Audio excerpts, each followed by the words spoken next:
us.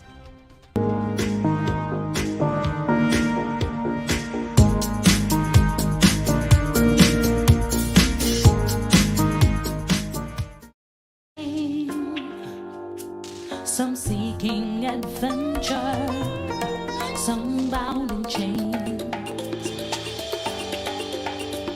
through battles waged and fought, through victory and pain, by test of their courage, our freedom was gained.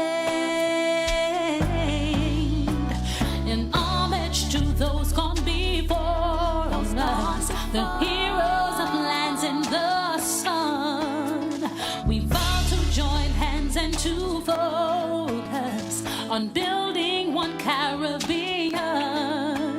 Raise your voices high, sing of your Caribbean pride, sing it loud and strong. Welcome brothers, welcome sisters, welcome to our program Untitled. And as usual, as soon as we start this program, you can pick up a telephone and call.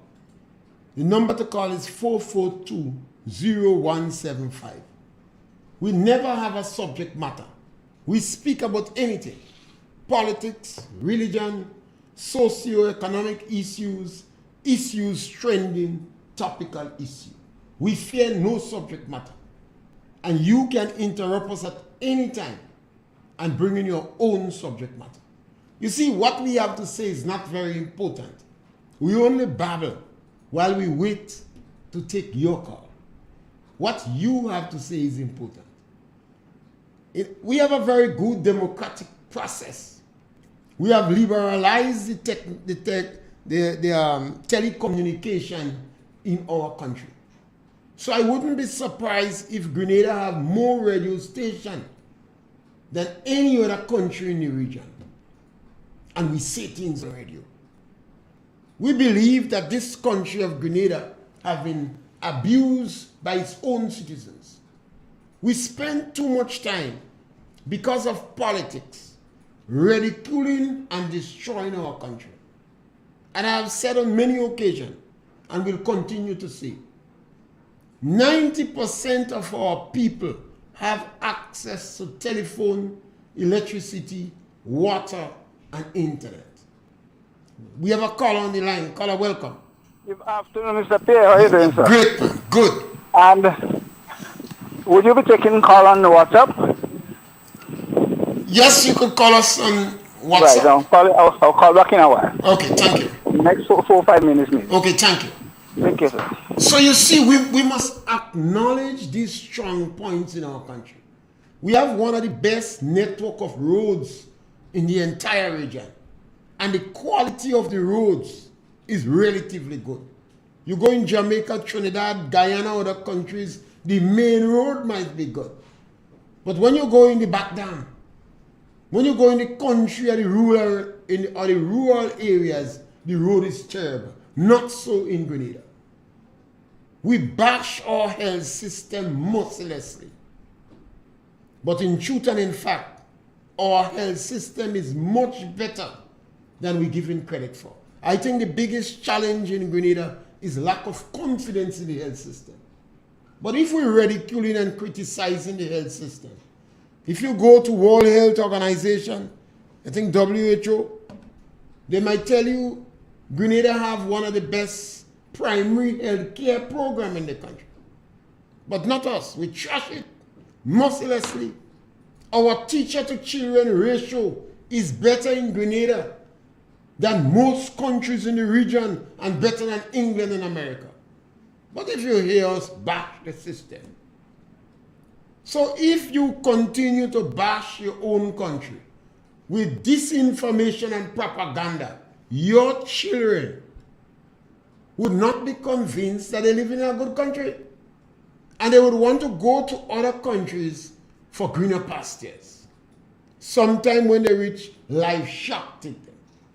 Any child in Grenada that has the qualification could get a scholarship to further their education. Any child, irrespective of who your mother is or who your father is. There are no children in this country, none, that could say, I cannot go to school because I do not have the basic requirements. None. So the reason I believe we are not doing well as we should is because of lack of confidence in ourselves. And a lot of it is as a result of the political divide. When people in opposition, they run down the whole country. I do hope that this opposition now don't do that. I do hope that they defend the positives in this country. And I hope the government have enough sense to continue with everything that is good. I'm already a little bit taken aback by a statement made by the Prime Minister, Dick Mitchell. I thought it was an attack on the International Monetary Fund. I thought he was diluting the significance of the IMF. It seems to me he wants to deviate, he wants to move away from the agreement the International Monetary Fund have with Grenada. I thought his statement was unnecessary. They will tell you that prior to COVID-19, the economy of Grenada was the envy of the other OECS countries. And I'm not quoting Kit Mitchell now. I'm quoting Richard Duncan, one of the well-respected public officer and czar in Grenada. He was in charge of FRAC. And he was also a manager of the Grenada Development Bank. And he don't have no reason to say things good in Kit Mitchell's favor. So he was saying that. So what is the reason? What is the justification? What is the rationale for Dickens' new position? He seems to be against the IMF. He seems to want to walk back in the agreement that Grenada have with the International Monetary Fund. I am not saying he shouldn't, but I'm saying if you have a policy like that, you must explain to the Grenadian public why is it that you're taking this position against the International Monetary Fund.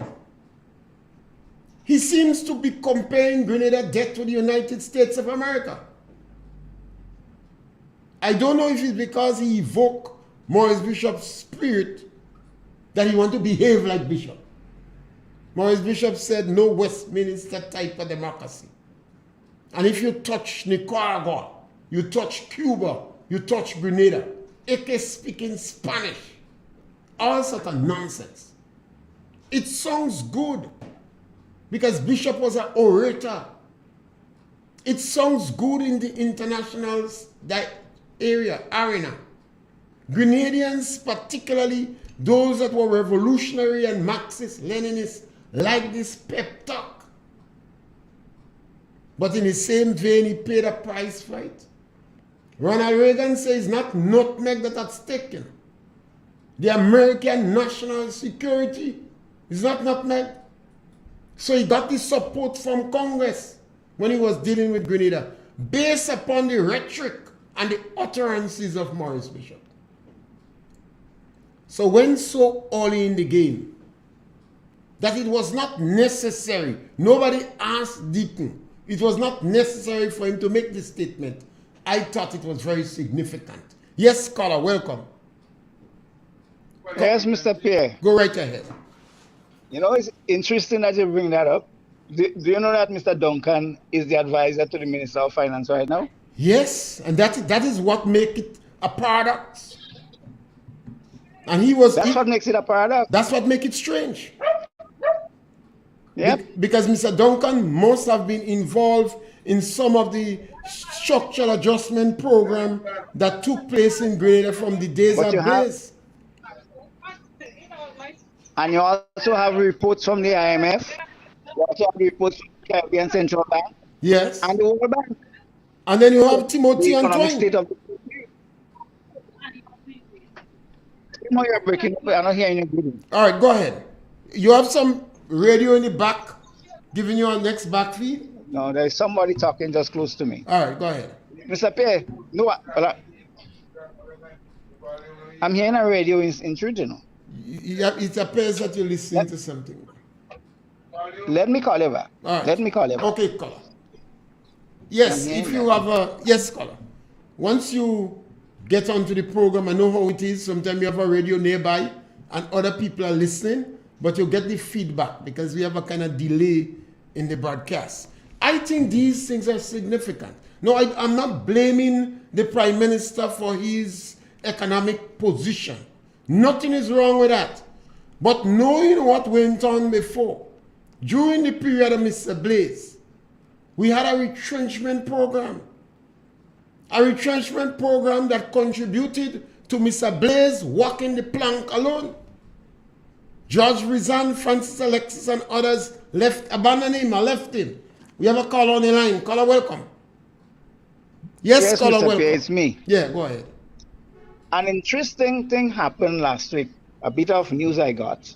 Well, it's from that very radio station that says that the lady who brought the lawsuit relative to the docking of the teacher's money, the judge ruled against her, denying her what she thinks is her benefit or her rights. A few days, about 2 days after, there was the Prime Minister in Queen's Park announcing to the nation that the docked money from the teachers would be given back to them. What I understand by that, Mr. Pierre, is that the Prime Minister is deliberately defying a court order. The Prime Minister is a lawyer. The Prime Minister should know better. That, for example, the lady who has been ruled against,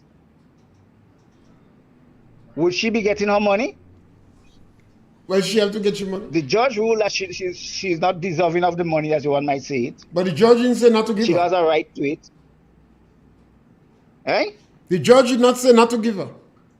He says she's not legally entitled But if to. the judge deny her, I didn't hear what you said, good. The judge would say that they are not legally entitled to any pay because they did not work. And since they used dock, their money was not docked because they did not work. But the judge cannot say that the government can give them money. But my understanding of what was said is that the judge is saying that they should not be getting the money because the government was right in taking out the money. So if the government is right in taking out the money, and it is ruled against her, arguing that she should get her money, that's the argument, obviously, that will be brought in court, that she should get her money. So if the judge is saying no, automatically everybody whose money was docked, which amounts to $1.2 million, has no right to be getting it. That's my understanding of such a thing. Yeah, but so automatically the judge is saying that the government is not supposed to give them the money. Well, they got money under false. The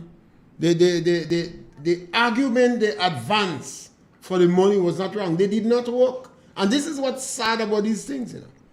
You have a group of well-educated people that decide to get money. They use their numerical strength and influence to pay them for the work they did not do. I think this is the saddest. There's another issue, Mr. Pierre. There's another issue where the people who are due for pension, the $60 million that the Prime Minister is talking about, let's juxtapose it with what happened with the lady who brought the lawsuit that caused the pension to be reinstated. The judge also ruled that all the money that she collected from the NIS has to be given back to the NIS. So I hope the people who are due to get pension understand that, and I hope the government will to explain that clearly to the people. Now, there's a whole set of complication with that issue, because for all the years, maybe 30 years, some people would have been paying NIS as government workers, public service workers, whilst the government is paying for them too. So you know that 5%, 4%, then it was raised 1% above for both of them. So you have that situation where the government, the NIS has been collecting the workers' money.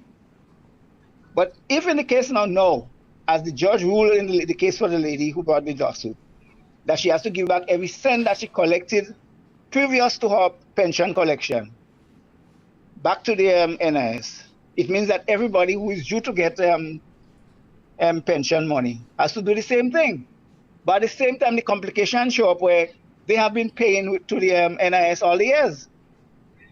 So they have a lot of money inside. As to collect the money that the government paid on their behalf, that sounds like a contradiction.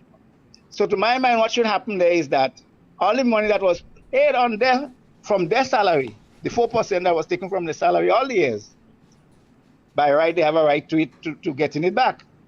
So here we have a complicated problem with that pension thing. And I hope that is resolved amicably. Because it's a serious situation that they have not been explaining to the people. Now, Mr. Pierre, there's another issue that I have a problem with. You have a situation where the Attorney General is the Legal Affairs Minister, plus other whatever ministry she has. My understanding of the Constitution, the way things are supposed to work with the Attorney General is the advisor to the government, or the cabinet, not the government just like that, to the cabinet on legal matters. Here you have a situation where the very legal minister is Attorney General at the same time. My understanding is that the Attorney General is supposed to be an objective person giving advice on legal affairs, constitutional affairs, to the government, to the cabinet.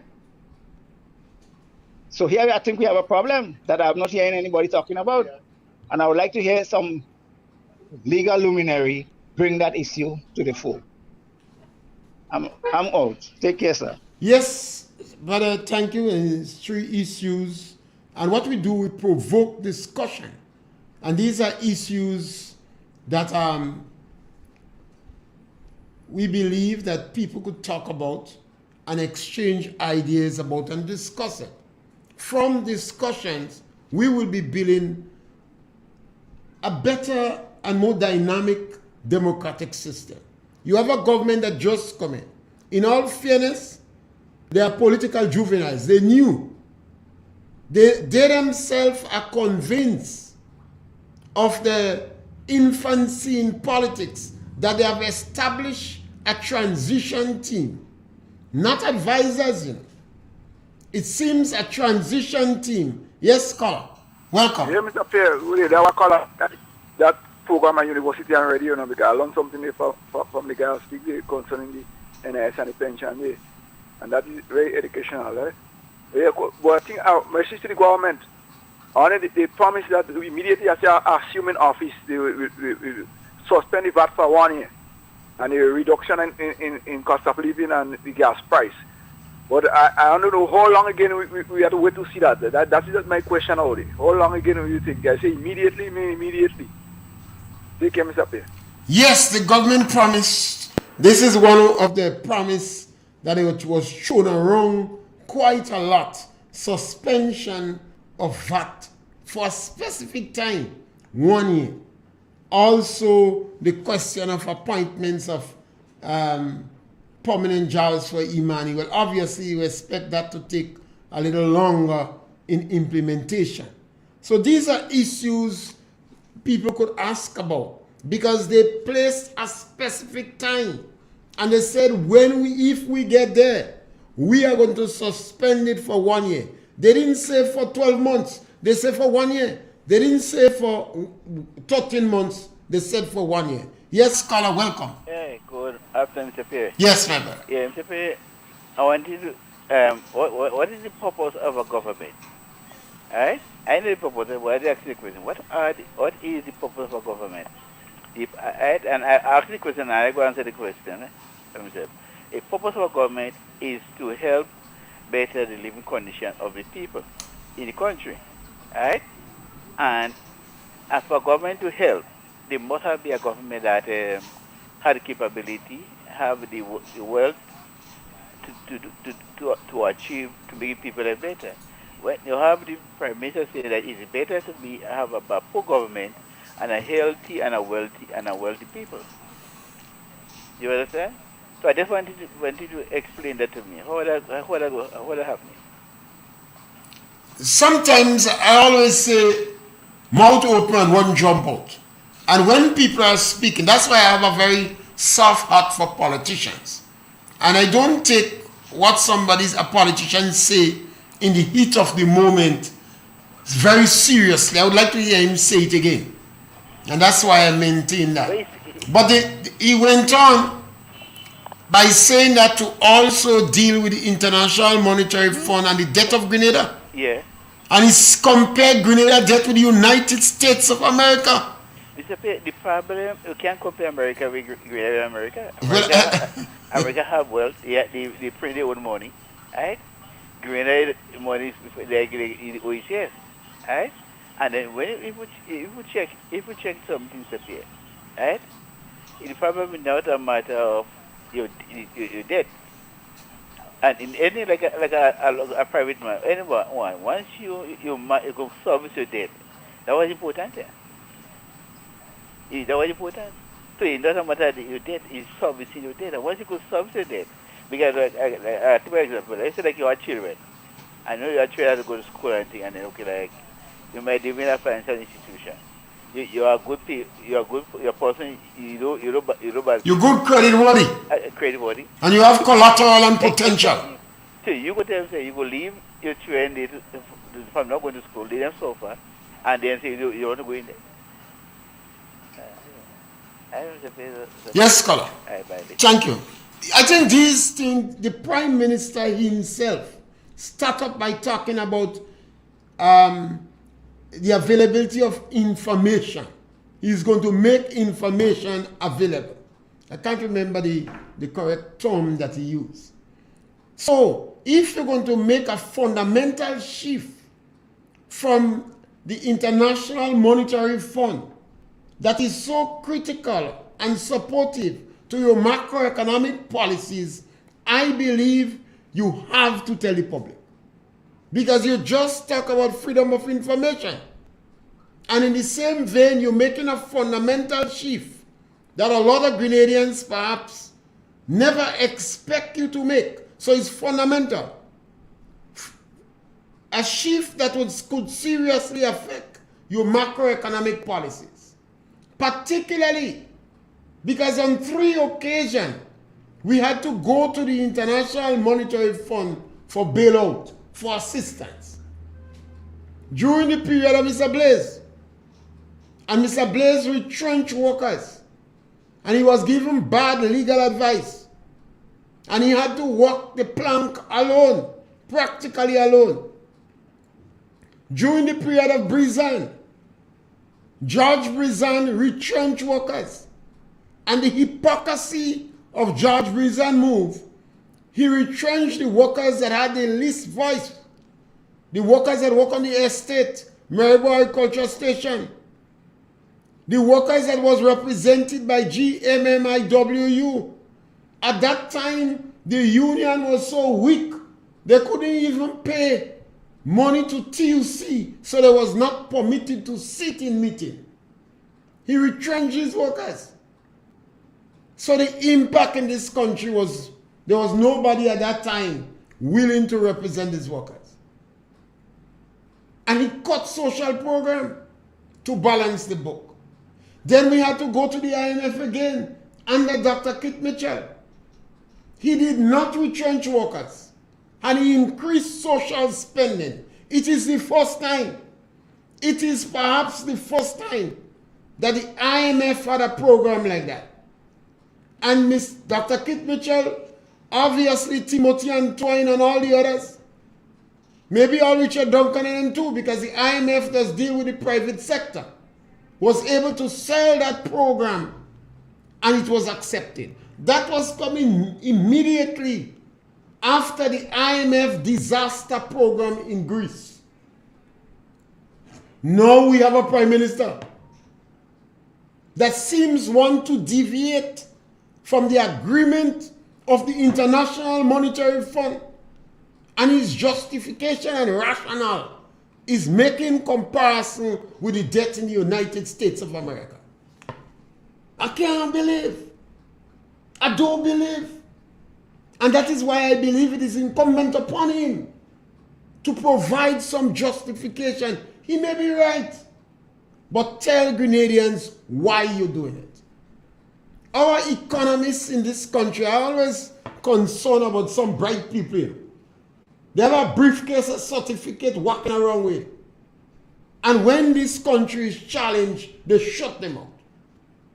This is the time to hear so-called independent economists and managers speak on this issue. This is not a joke. Sri Lanka today is reeling because of economic wars. They say that prime minister was the worst in the world, so they run him. And they have to get a bridge financing, maybe from Japan and India, while they wait on a bailout from the International Monetary Fund. Ghana, Pakistan, Barbados, all these countries going to the International Monetary Fund for bailout. And here we have a prime minister that just come on the market. And he have a Don with him. I'm so happy and pleased that he have Richard Duncan with him, who was in charge of FRAC during the NNP period. And he is making such a statement. I'm not saying it's a dumb statement. I'm saying he need to explain to the Grenadian public whether this statement is good or dumb. Yes, caller, welcome. Yes, caller, welcome. Okay. Soon after the Prime Minister sworn in, he had an interview with the BBC in which he categorically said that reforming the Constitution makes no sense. I'm quoting his words, it makes no sense. He goes as far as to say again that it would cost too much. But my understanding of this kind of thing is, you have a situation where if the people want change of the Constitution, it's the people to determine that, not the Prime Minister. And at the same time, the Prime Minister, along with all the other ministers, swear allegiance to the Queen or heirs and successors, which is another way of saying we have committed ourselves to you forever. You, Queen Elizabeth, and the rest of your people to come. And on top of that, because it's two swearing ceremonies that they have, one with that are applied to the Queen or heirs and successors, and the other one, they swear to preserve the Constitution of Grenada. When you preserve something, it is in that state and form forever. I mean, watch me. That's a bad thing to be doing as ministers. They are responsible for a period in time, not forever, and to swear to preserve the Constitution, which could happen during the time that the people are asking for change. After swearing already to the Queen, after swearing already to preserve the Constitution, that means they want to keep things that way forever. That's something that the government, the ministers should be stopped from doing in this country. Well, in the case of Sri Lanka, the people rise up and wanted change. They didn't care about what the Constitution say. They didn't care about what the ministers and them think, the president and the prime minister and whoever. They rise up and they didn't want them again. That's what should happen in a country. And even if you call it civil disobedience, or you might have a revolution in whatever radical sense, sometimes it's necessary. And when a government has committed, or the prime minister along with his ministers have committed to themselves to something like swearing to the Queen, the day of that swearing ceremony, every time one of them say that word, I groan. And this thing hurting me. So all those who are expecting constitutional change during the reign of this government, abandon all hopes, all you enter in there. Take care. All right, thank you, caller. in all fairness to the Prime Minister, Grenadians have voted on 8 times no, they don't want no change in the Constitution. They ask them they want term limit, they say no. They ask them they want an opposition if one side win all, they said no. They didn't even want to change the put Pity Matnik and Kaiko and Pity Matnik on the passport. They say no. They don't even want to change the spelling. So I have to support the Prime Minister there. There is no need for going to interfere with the Constitution because Grenadians after 40 years have spoken loud and clear, no, we don't want no change. Obviously, you have to give them a 5-10 years again to ask them the same question. They tell you after 40 years, no. To change the Grenada Constitution or amend the Constitution, you have to have 2/3 of the ministers in Parliament. The Prime Minister now don't have 2/3. You have to have 2/3 of the people voting. Even when the NNP had 15 seats on 2 occasions, they did not have 2/3 of the people voting for them. And the Prime Minister cannot expect cooperation from the NNP. He should not expect it. Because from the day the previous Prime Minister, Dr. Kit Mitchell, extended the olive branch to him, he seems to take it with a whole pound of salt. He thought it was necessary to say, I did not initiate contact. And if the Prime Minister's team is on a mission to exact the pound of flesh from workers who are perceived to be supporting the NNP, it means that they don't want cooperation. You must send out the olive branch. And I'll give you an example. The village of Paraclete is in mourning now because you have 4 people die. 1 has just been buried and you have 3 more that is not buried yet.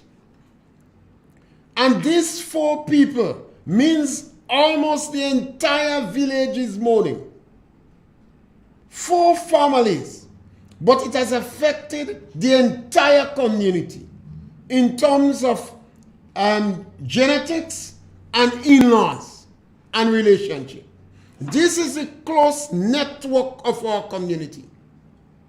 So when the government, this government, go after individuals who are perceived or who have brothers and sisters that were green, so they are perceived to be green, they have to remember that John Galt they go after also have stand supporters that are yellow. And I go back to the village of Paraclete. 4 people died, but the whole village is in mourning because it either be the relative or the in-laws. It's like a cobweb. So the mistake political parties make when they go in power, they go after people who is perceived to be supporting the incumbent, not realizing that they are also affecting members of their own party. The revolution did it. They took people in the community, people who was considered elderly and respectful, put them in the back of a little Suzuki van and drive them in the rough road with their hands tied so they were tumbling down like a ball in the vehicle. And by the time they finished do that, even some of the own supporters couldn't face these people anymore.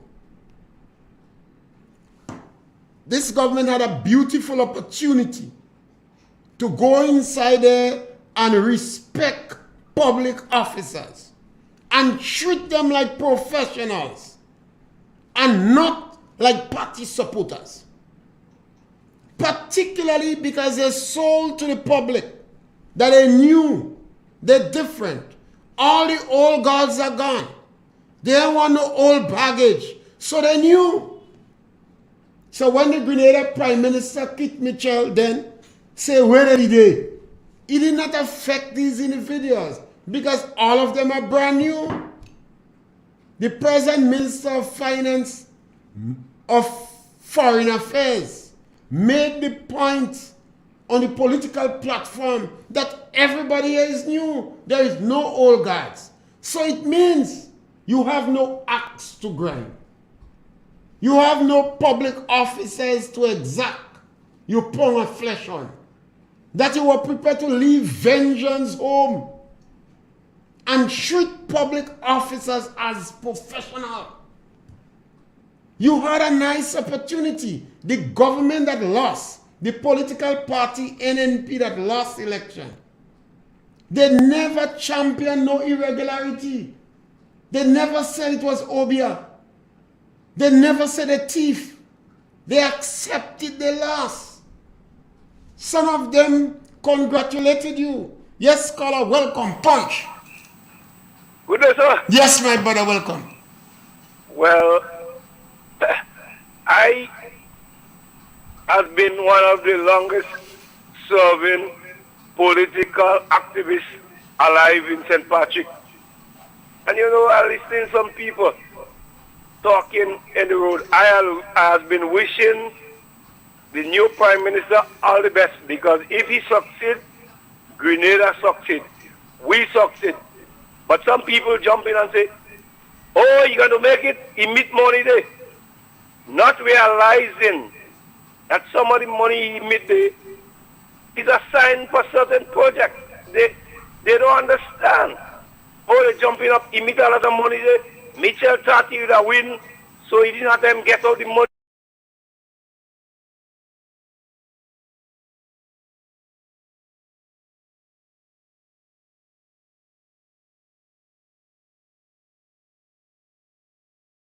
Take it, they jump in and say, we have money, he's going to spend money, and all kind of thing. You know, Mitchell the 400 million there because he thought he would have win again. So those statements is mad statement. So I don't like to hear people speaking like that. Wish the young man well, but you know, they don't realize that some of the money was assigned. It's how what it have to be done. Like each program have a funding to it. So that is there. But some people don't understand the consequence. So they're just talking but toxic. I don't know if you recognize it. You see, you must acknowledge that the National Democratic Congress snatched victory from the jaws of NNP. And people would be celebrating. In all fairness, the NDC political activists will be very happy and hopeful. So nothing is wrong with those statements. And it's a fact that they did not meet an economy in trouble. Prior to the COVID-19, Grenada economy was the envy of the OECS. And I'm not quoting Kit Mitchell. I'm quoting Richard Duncan, the head of FRAC. The very said Richard Duncan that is practically the de facto Minister of Finance, because they established a transition team. So normally, ministers normally have advisors. But in this case, they have a transition team. What is important and is to look at the decisions that have been made that could unravel the economic situation. And it may not unravel, but the Prime Minister, I think, have a responsibility to give more information. Why is it he is diluting the significance of the International Monetary Fund? On 3 occasions, this body came to the rescue of Grenada with serious economic consequences, where social program was seriously cut. When you cut social program, you affect the people in the lower economic strata. That's where I were. I'm not there right now. But the majority of my relatives and friends and community people still in that lower socioeconomic strata. When you affect that area, it also causes a lot of social decadence and problems. So when you see anything that the Prime Minister may do that may have this fundamental difference, I think it is worthy of speaking about, or the Prime Minister have a responsibility, obligation, a justification to explain to the people why. If you explain why, they may understand and join you. Nothing kills the economy more than confidence. As soon as the business sector start to lose confidence in the economy, they start to hold back. So if they have to paint in front of the business place, they don't paint in yet. They say, let me watch and see. They may be reluctant to expand. And nothing kills an economy more than confidence. So Grenada need a period of political and economic stability. And if you want to unravel the agreements that we have with the IMF, then I believe it is worthy of discussion. And based upon your statements that you made, it seems that you does not give the IMF importance in our economy. And while I don't have the academic acumen to challenge you on any financial issues, but I am tongue long. Yes, scholar, welcome. Go there, Mr. Pierre. Yes, my brother. Mr. Pierre, this thing ending up just as 2008. Ending up just as 2008 because they don't have a month good yet. You hear this type of complaint. Well, going down the road, you're going to hear the real source of the thing. And people and them who put them there go really sorry and they go bend on their head in shame. Thank you, Mr. Pierre. I think what people need to do, while you wish the government well, is to point, let them explain the direction they are going. It is not necessary. It is unwise for the government to go after public officers. You social media warriors that have axe to grind with Kit Mitchell might want you to do that. But you presented newness to our Grenadian public. Yes, scholar, welcome. Mr. Pierre, good afternoon. Yes, my brother, welcome. Mr. Pierre, what that last caller is talking about? You have any idea? He expressed his views and opinion. Do you want to comment on it? Do that. Well, I don't know. When you come in on social media, Mr. Pierre, especially radio, you have to come with information. He's creating a scene like there is fighting and infighting with the new government. That's what he's creating. Huh? What's your view on... I think he should follow up and give the government some time to do what they got to do. Yes, I think... That's spreading propaganda. No, the gentleman was not spreading propaganda. He was reacting to statements that I made. I am concerned that the government seems to want to unravel the agreement with the International Monetary Fund. And the International Monetary Fund is significant in our macroeconomic policies. And on 3 occasions, that IMF had to come to rescue Grenada. So if the Prime Minister come when he meet a functional, dynamic economy, and he's making attacks on the IMF, ought to be the concern of his supporters. And it's in this context, I think the individual is referring, they may do the same the last time. That might be a little pessimistic. That's what I was asking you. Yeah, but that is the comment. You see, the government of the day presented a case to Grenada that all the members are new people. So they don't have no axe to grind. There are no pound of flesh to exact. So they should treat public officers as professionals and not NNP people, because they were not offended by them. They brand new. The Prime Minister is new. He was not even involved in politics. They say all who there is new. And that's a fair claim. So if you go in the public service now and you're going after public officers, then I think you're retracting your program. You see, if it was the old NDC, I would never say anything. But you deceived the public. You gave them the impression you're brand new. Yeah. I don't expect the union to say much, because the union in donkey glory now. You gave them money they did not work for. Was that to silence them? I don't agree with that. You see, public officers would not say anything because they can't defend themselves. But Mr. Pierre, we know that the government is fairly new, eh? But Mr. Pierre, running a country, Mr. Pierre, is not no rocket scientist, you know. You know that? Of course it's not rocket scientist. No. But it just as managing your home is not rocket science. Right. But your wife busting husband's head with pallet. And I think in a simple home.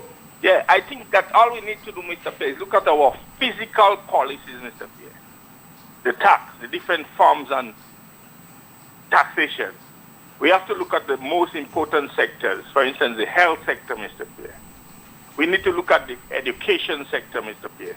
And put the resources and finances where it is due. It's not no rocket scientist, you know.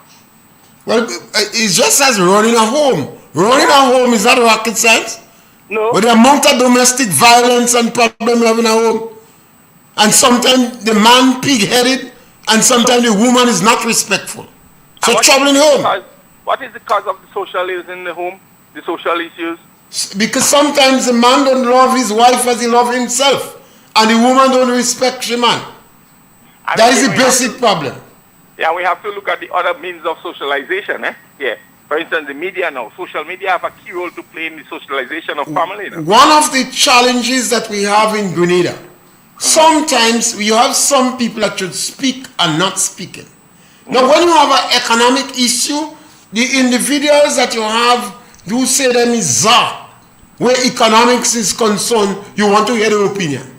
Yeah. They remember, most of them would not be on these programs. Yeah. They're not on social media. Yeah. I heard you mention that the government is new. It's new. It's a new government. Well, it's a fact. Yeah, the government, every member of this government, is the first time perhaps that happening in a lot of years. Yeah, but let's not forget that there is past PS there. For instance, Mr. Dennis Cornwall was a PS from 1990 to 95 under the Burfitt government. Also, Lennox Andrews served as PS in finance. So, I mean, we have to be very realistic. I'm saying that the government is new. And I'm saying that against the background. They don't have no axe to grind. So treat the public officers as professionals. Don't go there exacting judgment or looking for blood. Treat the public officers with respect and like professionals, because they have not done you any wrong. They might have done the old NDC wrong, but you say it's a new team. So if you do that, it's a good start, particularly in light of the fact that the NNP is not crying foul. They say you win us fair and square. So it's a good platform. Unlike the last two elections, when NDC was challenging the result of the election verbally. Yeah. This time is not that. The NNP accepted the fact we lose. We play the fool. People fed up with us. It was our fault. So they're not blaming the electoral system. The NDC have a new team. So there should be no need to go after public officers. Who are the public officers, Mr. Pierre? My brother, when you're in this, remember in tongue long, and I say to you, public officers will not complain because they could be transferred any place. Yeah. And they must not see it as victimization. They must grow where they plant you. Yeah. But within the public service, When the government do that, you're going to cause contraction. Production will drop. Uneasiness, bitterness, hate, anger. So And consequently, the government will be affected. Yeah, but when I watch the past PS and other thing, I think that most of the PS got... Chief, you ever work in the public service? Who, me? No. I've been there 40 years. I know. So I'm not speaking as a joke. I'm telling you that is what is going to happen.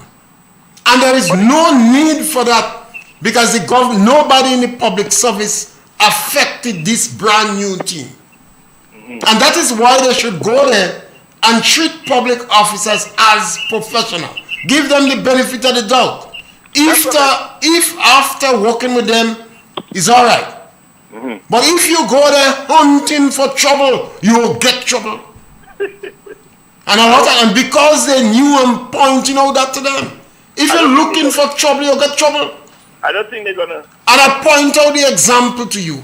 Priority is in mourning now. Because 4 people died. Yeah, and practically the whole community in mourning. Because these 4 people is like a cobweb. It is very sad way in the public service. When you go in the public service after John Galt, because one of his brothers was green. Remember one of his sisters is yellow? Yeah. You see what happened? Mr. Pierre, I do believe in national reconciliation, Mr. Pierre. I do think we need to come together. But you remember Kit Mitchell had initiated this reconciliation many years ago. And what happened? And that is why a lot of people from the revolution was able to fit in with the political party very easy. It worked. But it has to be an ongoing thing where every time a government comes in power, they stretch out the olive branch. But again, Mr. Pierre, I heard you mention that before.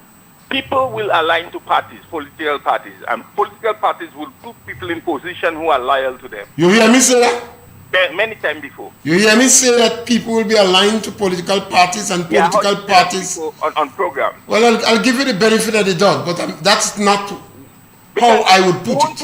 You remember you tell me, we had a discussion once and you tell me like, Gary, you have to get the people close to you who hate you. You say, well, you won't put people around you who you don't trust. We had a discussion. You're going to put people around you that you don't trust? Okay, we had a discussion on that before, and I told you, the people that hate you, you will try to get them close to you. And you mentioned something about... Yeah. Have a nice day. Yeah, thank you. Yeah. It's always a challenge when we're quoting from a conversation that might have taken 40 years ago, because you have to do it in context.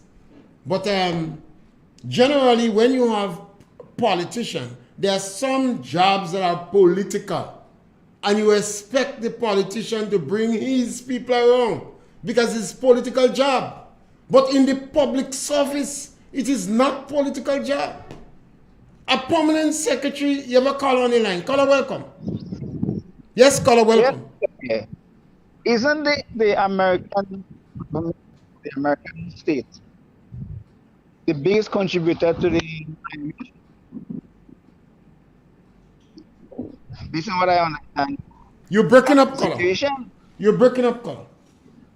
So we're hearing you in pieces. I'm pointing out.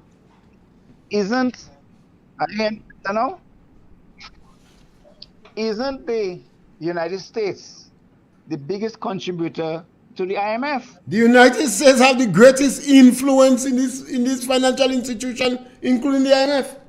Yes, in the financial. They're more powerful. So I can't see how you could break out from the IMF, break out from the World Bank, and try to align to the United States for economic purposes. On top of that, as much as I applaud America for saving us in 1983, America took over this country. They run the country for a few months or however long, even though they had put a puppet interim government. It's amazing you call the man a puppet. They have never given Grenada anything that make a difference. Grenada money was not pumped by the United States into America. Into Grenada. And that people need to understand. So I'm yet to understand how one could try to neglect the situation or the connection we have with the IMF and so on, and align themselves or trying to align themselves with the United States. Is a contradiction to my mind. because the United States is the biggest contributor to the same IMF. Pure and simple. Take care. All right, Colin. I think our politicians must understand, irrespective of all the pot shots they make at public officers, if we want to make a professional public officers, we have to treat them like professionals. The Public Service Commission have 5 people in it. 2 people are recommended by the unions. So the teachers union have 1 person, and the public workers union have 1 person. The Prime Minister put 2, and the Governor General appoint the chairperson. 5 persons. So some of the challenge we have with workers, the union representative is inside the Public Service Commission. And on many occasions, they're supposed to thwart these changes if they don't think it is legitimate.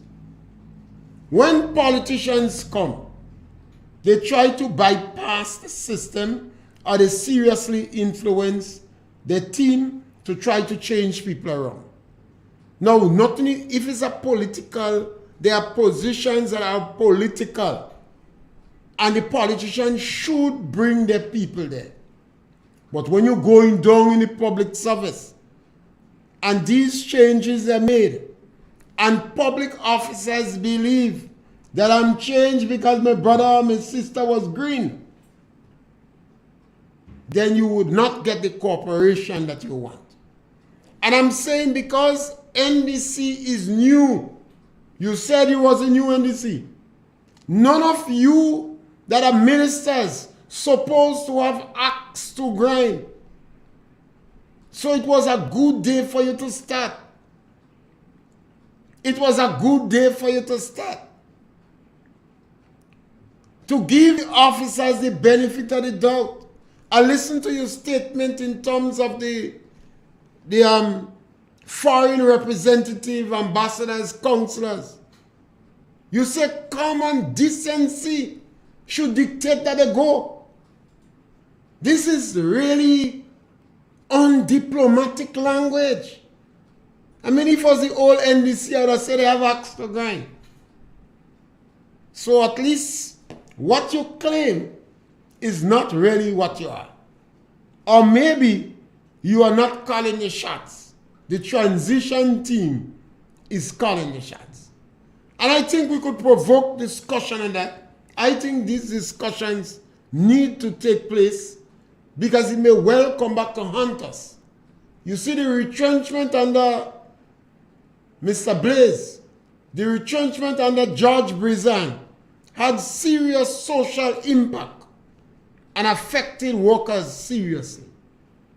And the legal advice that they got was wanting because it had serious financial consequences. And we could avoid repeating blunders. And you have the opportunity to be with us tomorrow when you could call and make your contributions. Thank you very much, and people on Facebook, thank you very much for participating in our program today.